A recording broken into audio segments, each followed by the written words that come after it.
Good morning, good morning, good morning. How are you, Anastasia? I am good. You guys caught me bobbing to the beat just now. I Yes, love your intro. thank you. This is a beautiful Saturday morning. We thank you so much for tuning in to Real Talk with real people about real topics. And our Real Talk purpose is to have relevant conversations about critical and relevant topics. What is going on that would interest you? And you can find out more information about that. And feel free to put your comments in so that we can see your perspective on this. Anastasia and I had talked earlier this week about what we would talk about today. And we decided we would discuss the issues surrounding the senseless killings. More specifically, at the time, we thought those in Brooklyn, New York. As you know, since then, the following Tuesday of this week, another madman, I will call him, emerged and killed 21 people at an elementary school, 19 children, little babes. So again, I ask, our topic today, is it safe to go out? You would think that we would be in a better place with all that has gone on in the past 100 years. Yet we still have hate groups, racists, people with mental disorders, gangs, drug dealers, terrorists, and more that spark a world full of hate, fear, and dread. It is not even safe to go to the mall, to go to church, can't go to the grocery store, you can't send your kids to school. What can we do? There must be an answer. Now, during our talk this morning, we're going to mention Discord. And I had never heard of Discord before, so I thought I would explain what Discord is. But it is another one of those social media platforms. But it is popular among high school students. And according to former Department of Homeland Security, John Cohen, the site has been used to spread conspiracy theories. And on this site, your messaging can be public or private. So Mr. Gendron used a lot of the private, I believe, messaging on here, but it is scary. And I say again, is it safe to go out? What do you think, Anastasia? I I'm still having a bit of a toss up in my head about it.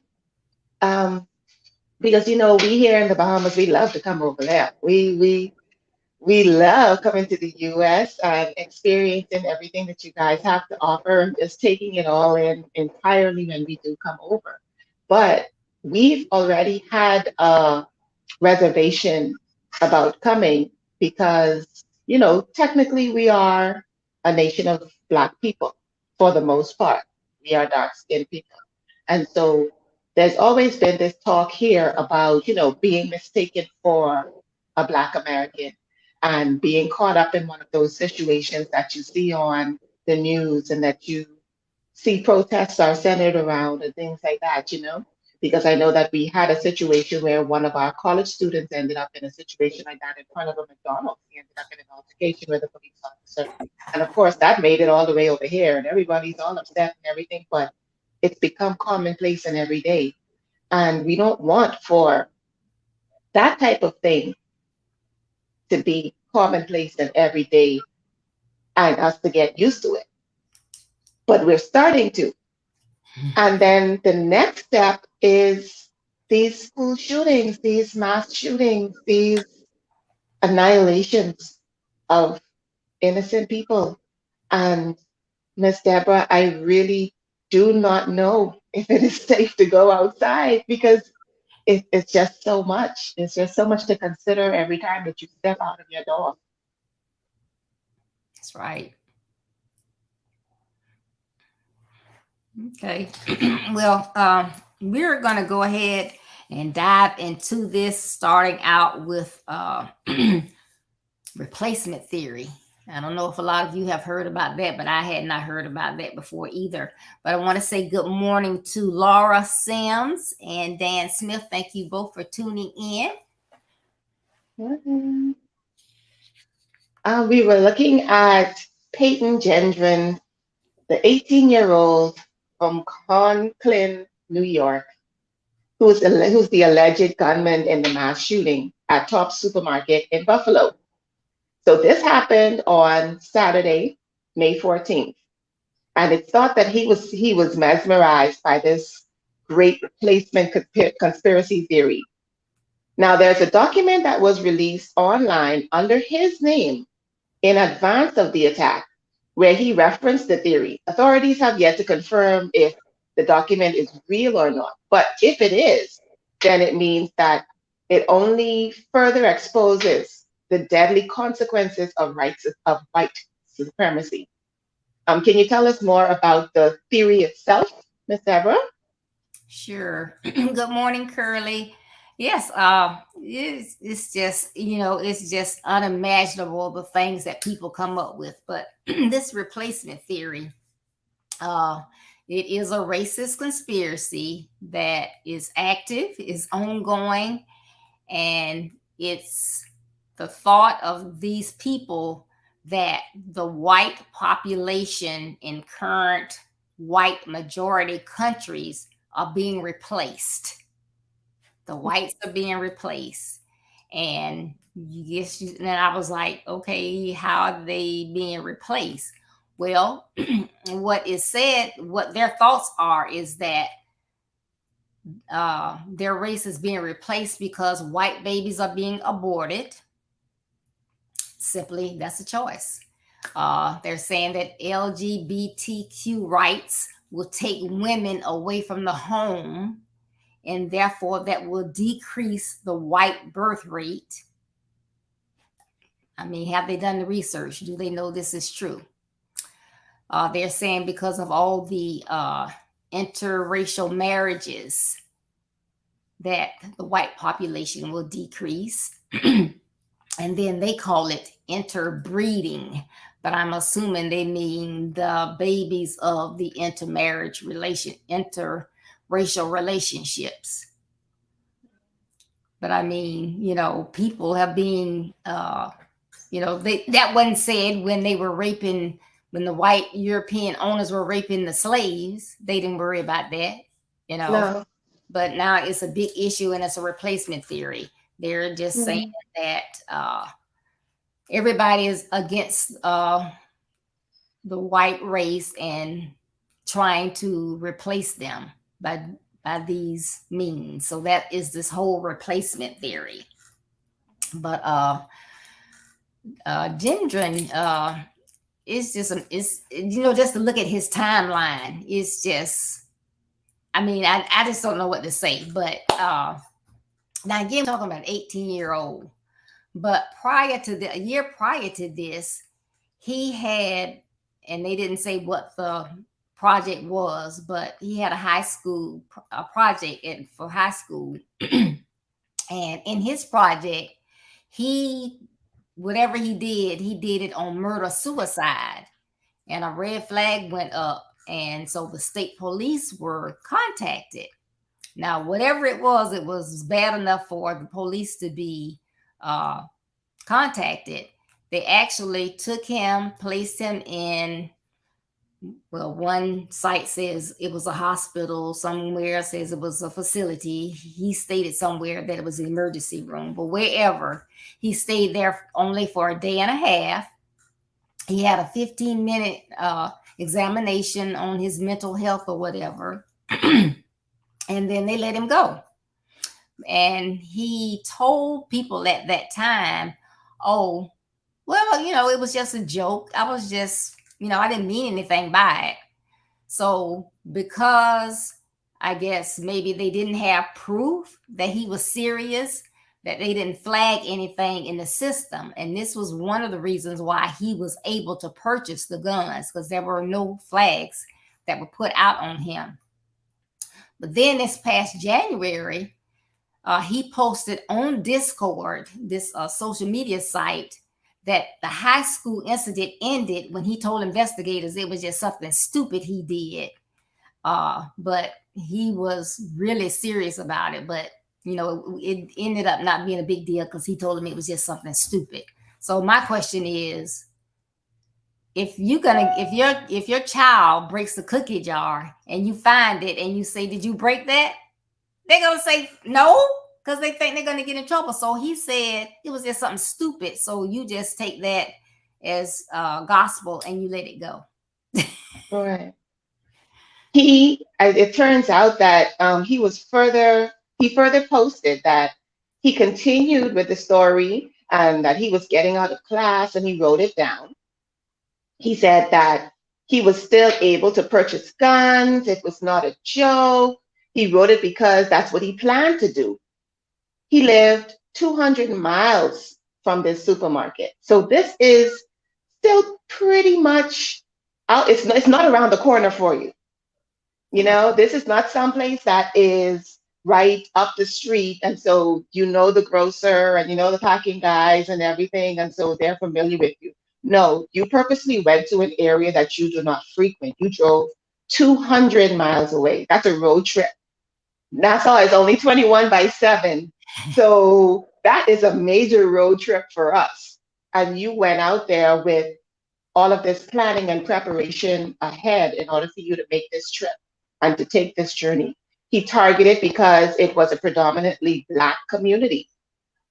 This is known, this was seen in the video where he comes up on this white person on the floor, the white gentleman, I believe, on the floor. And he said, "Oh, sorry." And then he turns around and continues going, just looking, scanning the place for people. We knew the intent. He showed his intent. Yes. He, he visited the store on March 8th. A security guard approached and confronted him, and he was putting together a detailed plan of the store's location and its layout. He wanted to know. It's like planning a bank robbery, You're going to know how much security they have. You don't know what time it is they switch shifts. You want to know how many tellers, where the bank vault is. This was Right. properly planned and then, unfortunately, properly executed. This was not something that he just woke up one day and said, oh, hey, this is what I want to do, and this is where I'm going to go to do it. He scouted out his location. He was at the supermarket on Friday before the shooting, posing as a beggar, dressed in camouflage and bothering the customers. He was there several hours with a camper bag on his back before he was asked to leave. And so this was also a part of his recon. He wanted to know, okay, do these people allow for strange persons to hang out in the front of their store? How long will it take for them to become agitated with me and come and check and see what it is I'm doing? Um, he wanted to check and see the type of people that were coming into the store on a regular basis. So he stayed there for a while just to make sure that, okay, the ratio of black persons to white persons is, highly in a black person's favor. It is the community, and therefore, you know a lot of other persons are coming into that community to go shopping. You're going to do what it is that you're comfortable with, and we're going to go to the corner store. You're going to stick in your area, and that is what he wanted to be sure of. He wanted to make sure that he saw who was coming in, who were the type of people that are coming in, what type of management the store had, and what type of security guards work there, if they're enforceful or if they're the lenient ones who always want a donut and a cup of coffee, you know. Like he wanted to see what kind of environment it really was. And even after seeing those men, women, and children come into that place so unsuspectingly, so casually, and with and as with him posing as a beggar, I'm sure that there's some people that reached out to him that day. Mm. I'm sure that there were some people that gave him some money and probably offered him a kind word and a little bit of encouragement for the position that they thought that he was in. Right. And then you still came back and you did what you did. It's amazing to me. I cannot understand it. Mm. That's sick. That's sick. Well, and it just gets more interesting and interesting, all these things that he did. Uh, Now, it was one young man, Matthew, that was his childhood friend. And according to what the information that was gathered, Gendron took 5 boxes of ammunition to Matthew's house, which makes no sense to me, because why did you have to take it to his house? But anyway, they say that Matthew was not at home, but his roommate allowed Gendron to come in, and Gendron left the 5 boxes of ammo, 5 boxes of ammunition at his friend's house. And then Gendron later texted Matthew that he was going to come over that night. This is the day before, that Friday night, he was going to come over and pick up the ammo. But for whatever reason, not sure, he never showed up. This is a story that Matthew and his family are telling. Now, on Saturday, Matthew's family, well, I won't say Saturday, Matthew's family did call the authorities who picked up the ammo, but it wasn't stated whether that was before or after the shooting. I'm going to think that it was after the shooting, because if it was before, they probably would have been looking for this young man. But all that to me is just crazy. You had a vehicle, so why didn't you just keep all the ammo yourself?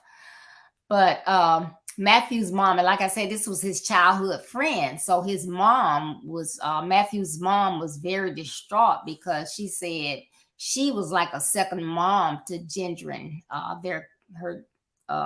The boys played together, they grew up together, and he was at her house a lot.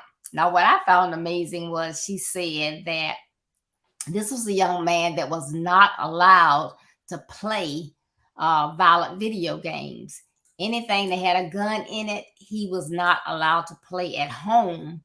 So to respect his parents, well, she said his mom, when he was at her house, she didn't allow him to play them either. So she said if her son was playing, what's the thing she said? Oh, it was a popular thing. Grand Theft Auto or Grand Call Theft of Auto. Duty. It was Grand Theft Auto. She said if her son was playing Grand Theft Auto, that Ginger would go in another room and just play on his phone. So you would think, oh, this is a little timid, quiet person. Uh, he's not violent at all, is what they were saying.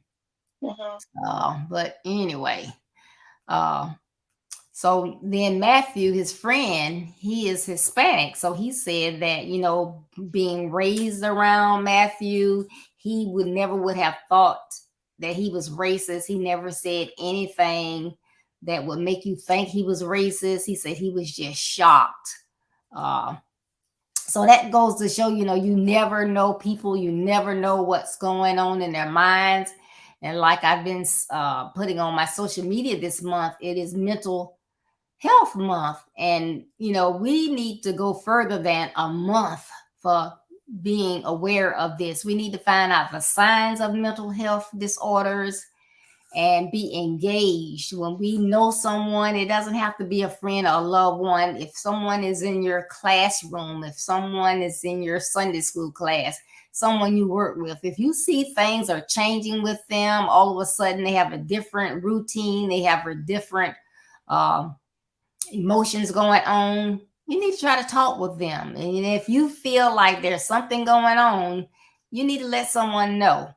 If you don't think that you can help them, then you need to let somebody know that would be able to get them some help, because um, we can see, and I hate that, to even say mental health may have been involved, because there's so many people that get off because they are, plead they were mentally impaired at the time. But all this planning that he did for over a year, no, he wasn't. He had all his faculties, especially when he had, and that is what makes me so mad. These people have all these gifts and talents, and then they choose things like this, because now he knew to go to that store, make a plan, so he knew what was going on. I mean, so detail oriented, and methodic about where he was putting his ammo and all of this. So, please don't come with he was mentally impaired. He was on top of it. And He was. yeah, so and then they said that they had found some more evidence in his car that this was not going to be his only target. So I guess that's why he needed so much ammo. He was going somewhere else afterwards, and they are thinking that, of course, it was in the same neighborhood, maybe down the street. So it's just awful. I mean, it's just scary. It's really, really scary. Hey, that could have been the local Walmart or the dollar store or any. Mhm. It could have been. Yeah. But then you mentioned something really important. You mentioned his mindset. And while we're not going to know exactly what was going through his head until he tells us, and then even so, we won't know if it's entirely the truth, because, that is what people do. The same way that he said that, oh, he was only kidding when he was being discovered the first time around, he may now have already had time to think. You've already retained counsel and stuff like that. So they're going to tell you, okay, don't say this, don't say that, don't make sure that you change your clothes and wear a certain type of thing and look a certain type of way so that you can get pity from the jury and things like that. Attorneys are calculating in that way, and so there's already been time. We don't know what his reveal is going to be when it's his time to speak. But it is believed that Gendron engrossed himself in the hate posts and social media during the COVID pandemic. Now, I know that me myself, I did have a little period of going COVID crazy because the lockdowns were going, were coming and they felt continuous. It felt like we were never going to ever get back to semi-normal life again. That, the solitude that is required for a lockdown situation, or to not be able to see your family or engage in your usual routine, I know that that can put you a bit stir crazy, because it had me calling my neighbor in Exuma and telling him about his dog that's barking through the night. So I know that it can put you in a little funny state.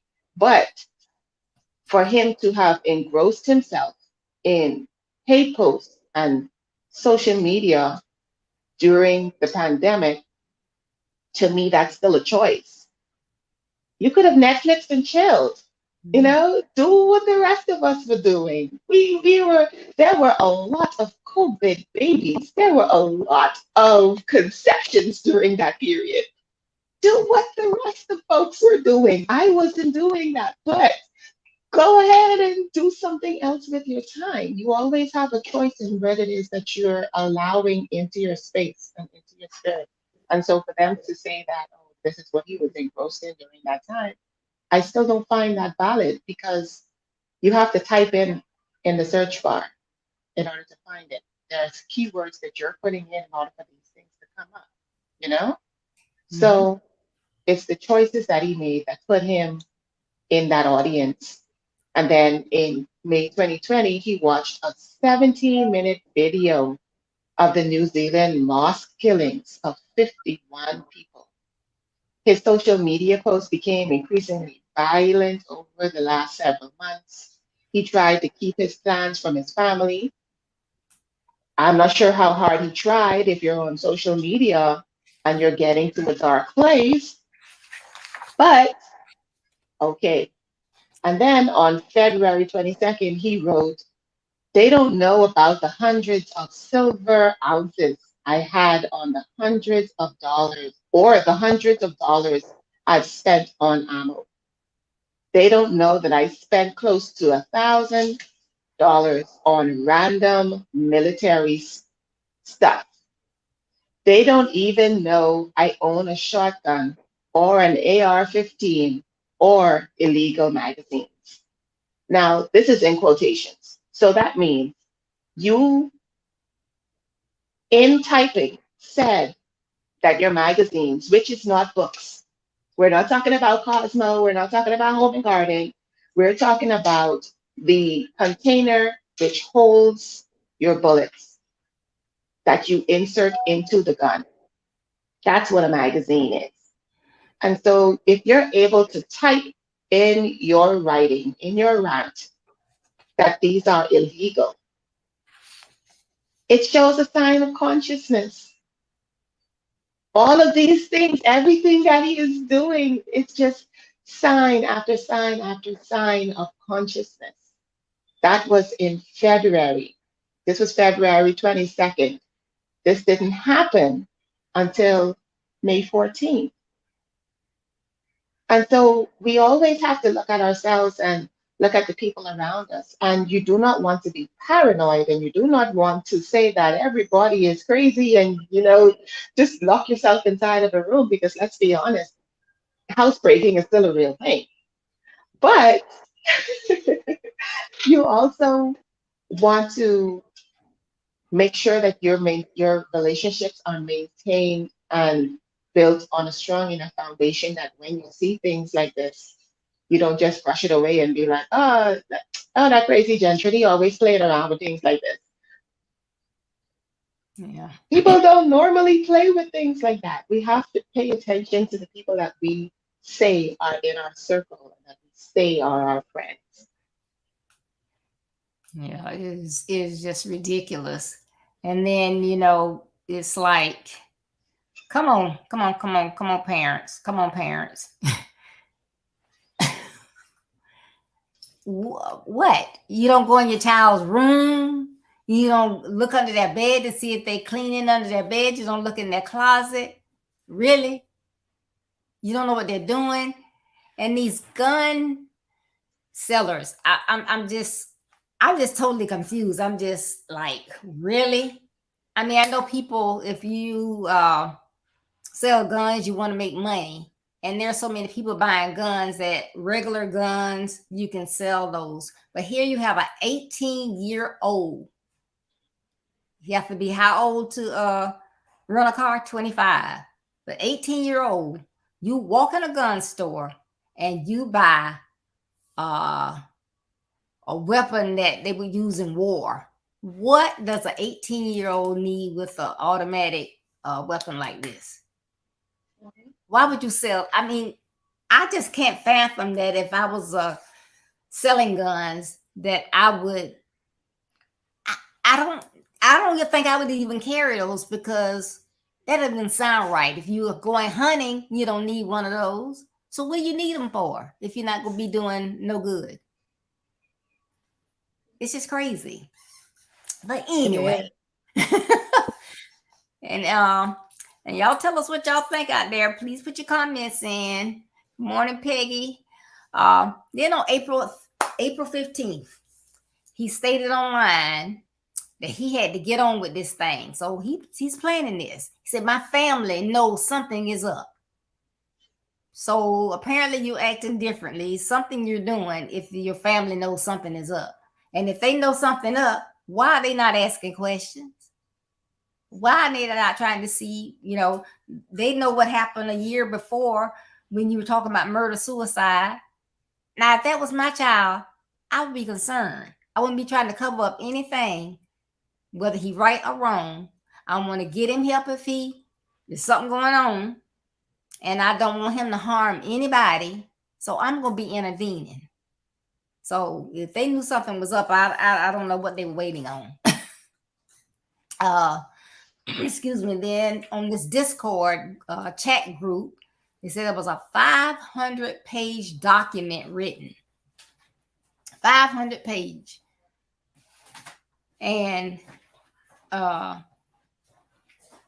it's believed that he was the one that wrote this. 500 pages. That's all he had to do during COVID and whatever. And on this website, it's all hate stuff. What? And then he wrote that his parents were unaware of the powerful weapons he was acquiring and hiding in his bedroom. Again, you don't go in your child's bedroom. This is a child living in your house. You never go in their bedroom. I don't understand. He said they didn't know. You mentioned this, that he was selling silver coins. Where you get them from? Again, this your child. Where you get them from? Where, is he doing something else illegal? Where is he getting all this money from to buy this stuff to then sell it to get ammunition? And then, to finance his ammunition purchases. So that means I'm not going to buy a box of ammunition. I'm going to be loaded. So again, I believe he was targeting more than this one place. Lord. Then he said out on this site that he had been lying to his parents. They thought he was going to a community college, but he had quit. Well, okay, again. Where you get money to go to school? I'm sure your parents are paying for it. They don't know whether you're going to college or not. They don't try to see you studying, what grades you're getting. You're not getting email from the school, so they just let you do you. And this is sad when I say let you do you, because so much now with little kids, that's what parents do. They let them do them. Well, what do you want to wear today? Knowing they have a specific thing they need to wear to school. Well, what do you want to wear? And so then you allow them to wear what they're not supposed to wear. You don't care. In children's church, we have a lot of parents, sometimes be new parents, or it might be regular members. They will come to the check-in desk and they look at the child. Do you want to go to children's church? No. Okay, but they're not coming today. How you let your child tell you they're not coming to children's church? What do they need to go in big church for when they talking up here and they're not going to understand? Right. And then they're going to distract you from the word that you're trying to get.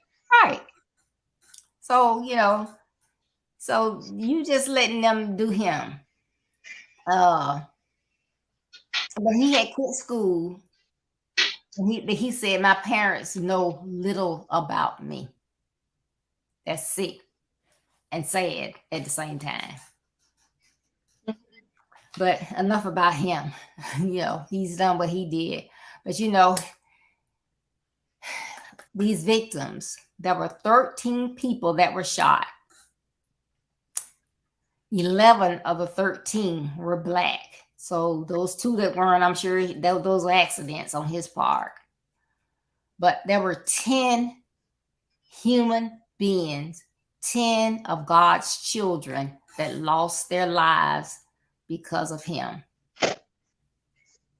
And those people were Celestine Chaney, Robert A. Drury, Andre McNeil, Catherine Massey, Magnus D. Morrison, Hayward Patterson, Aaron Salter, Geraldine Talley, Ruth Whitfield, and Pearl Young.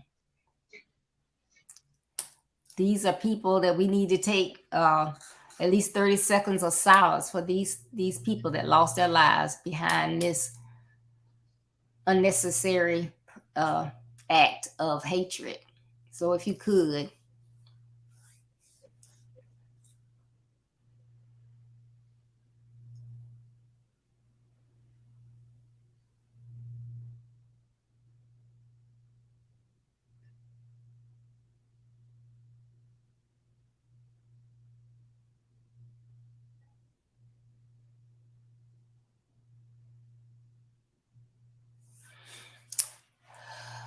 Thank you. Let's see, we got a message here from Curly. She says, I agree with you. I agree with all you have said. Where are the parents? Come on, parents. Step it up. You've got to. You've absolutely got to. When we think about it, these persons were minding their own business. They were going about their daily lives. They woke up that morning and they never thought that that would be the end of their day.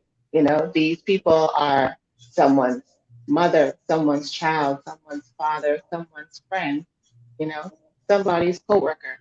And if they're anything like how we are here, that's somebody's work husband or somebody's work wife that you took.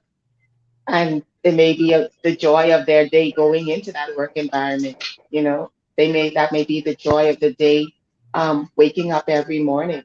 And they were all between the ages of 32 and 86. So I can't imagine at 32 years old that I'm going to wake up to go to the store and get some eggs because I didn't want to stop after work last night. Or I got up to go and just pick up the laundry and I forgot that, oh, I don't have any more milk. And then you don't make it back home. It's crazy to me. But the charges have now been issued. And this 18-year-old was charged with one count of first-degree murder on May 14th, with the next court date scheduled for May 19th.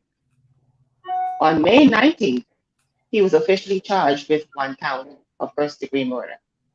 Okay, so just a side note, in New York, prosecutors can charge a defendant with first-degree murder only under special circumstances, including when multiple people are killed in a single incident, like in the Buffalo shooting, when the single count against Jen Sean covers all, so the single count against him covers all 10 deaths at the supermarket. He was ordered to be held in custody without bail for further action from a grand jury and is next expected to hit the courtrooms June 9th. His attorney, Brian Parker, had no comment. Now, my thing is is that he has an opportunity to be tried. That's the first thing. Because as much as we would hate to say it or, think it out loud, if it was one of us, we're not sure that he would have had that opportunity to even make it to trial. We're not sure that he would have made that opportunity. He would have had the opportunity to be arrested. And so that's something to be considered first. But then we also have the fact that, oh, when he was done with what he was doing, he just put his hands up. He's like, all right, okay, I'll come get me. Come. At least this one that wasn't taken to Burger King, you know? Like, it was just a calm situation, lots of suits, but a calm situation. All right, let's go take him in. In his pictures and stuff like that, he's not battered and bruised and beaten. They took special care to make sure that he was well preserved to be able to take his mugshot and do everything else. But we have to think and feel that, what if it was one of us? How would it have turned out? What would have been the situation and would have been the case? And then now we move into the school shooting, which is even more heartbreaking because those kids didn't get to even get to the age of 32 to 86. They didn't make it there. They were just beginning life. They were just trying to figure things out. They were just getting their feet wet and learning how to walk strong. And they are no longer. Yes. So sad. Racism, hate, feelings of being inferior, you just have to ask yourself, when is enough enough? When are the powers to be going to do something to change the plight of hate crimes, militant groups, and the ability for anyone, especially teenagers, to purchase assault weapons? Why does anyone need assault weapons if not to do something illegal? Like I said before, it is just ridiculous. You know, I by myself can't do anything. Anastasia by herself can't do anything. But as a collective group, we have got to try to do something because this is just crazy. And I know people get all up in arms about their weapons. I should be able to own my weapons. Yes, you can. You can have a weapon to protect yourself, but these assault weapons, you don't need those. And if you don't hunt, why you need a rifle? Why you need a shotgun? Everybody don't hunt. I don't hunt. Why would I go in the store and buy one? Hmm. It's just crazy. Something has to change. And you can't, when it hits home, then maybe people will get into action. But it is just ridiculous. And it brings you to tears when these things happen. You're like, what? And not even to mention the one that happened right after this in the church. It's not safe to go anywhere. Which brings you back to your topic. Is it safe? Yeah. What is the true answer? We can only ask our viewing audience, chime in, put it in the comment section. What do you think? Is it safe? What are your thoughts? And please give a why. A why yes or a why no. Or why are you on the fence like me? Because housebreaking is still a real thing. The way I said, it is still a real thing. But is it a lesser probability of you being hurt in your own home than it is walking out your door? Does this mean that Amazon is going to get a lot more of people's money because they're going to prefer to do a delivery service and do the online thing rather than to go to the corner store? You know, does this now mean that online school is going to be a thing that was not just put on us because of the COVID situation, but something that we're going to choose to do just in an attempt to try and keep your child safe? And then, of course, we're going to have to look at the negative effects of it. You're not building social skills. You're not developing relationships with persons outside of your home. You're not building community. We still need those things. We still need for everyone to be able to have someone that they can go to that's not their parents. We still need for kids to be able to learn how to share and how to play and how to, fall down and scrape your knee and get back up and learn that alcohol burns. And yes, it's a little bit of blood, but you're going to be okay. And just the vitamin D from the sun. We need these things. So we've got to weigh it out. Let's see if we get anything back from our audience to say what their thought is, because there are the pros and the cons on both ends of it. And Miss Deborah, if you would allow, I would like for us to give the other 30 seconds of silence for those children and the one adult, the one teacher that lost her life, because it's my understanding that the husband of the teacher that lost her life is now deceased also. Right. He passed from a massive heart attack. And, at this point, we won't be able to say if it was the stress and strain of the situation or if it's that he had a pre existing condition, because this is a fairly new situation. It doesn't have as many details out as the grocery store shooting. But the way that he lost her, I'm sure that it wasn't easy. She Right. did not die in her sleep. She did not die in a car accident, which is an incidental. Every time that you go on the road, there's a possibility of someone doing something crazy. But this, I'm sure, is not the way that he thought he would lose his wife. And so, if we may, can we give the additional 30 seconds that we started from the minute of silence to the students that lost their life this week? Yes.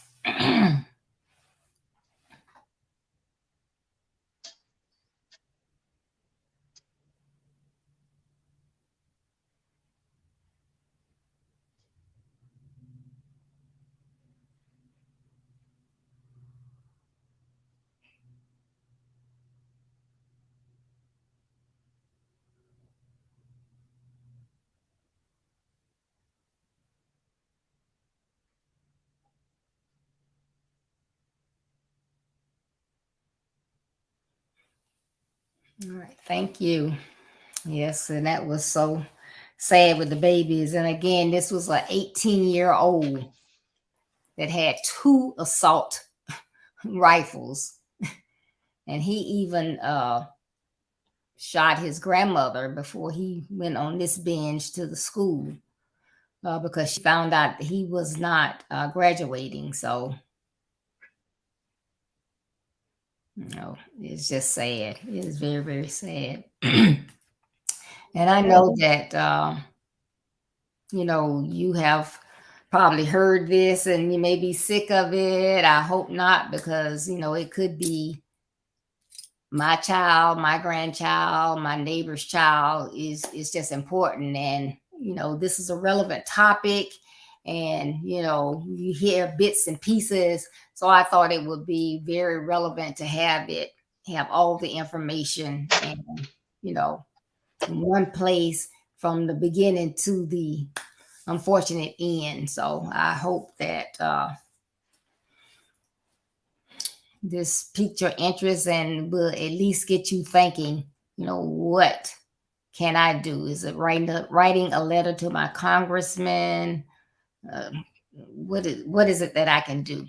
Because something needs to be done. Yeah. the outline of both of those situations are so very similar because, um, well, Google is my friend.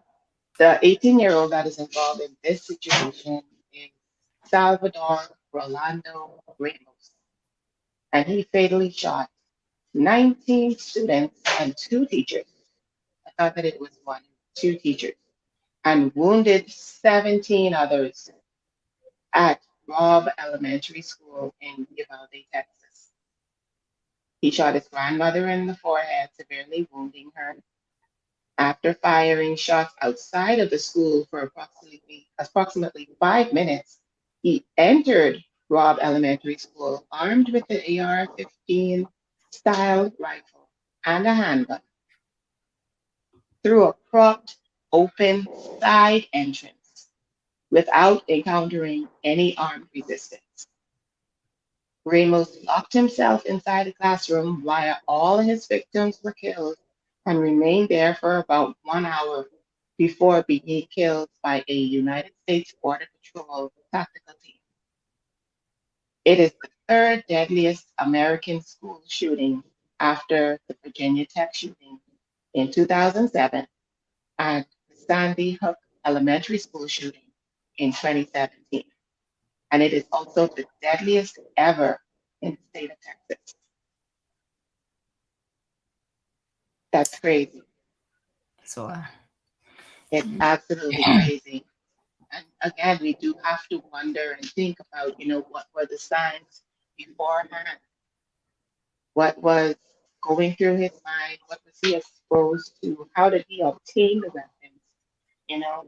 In the first instance, we could talk about Aryan pride. The Aryans believe that the only true Americans are white Americans.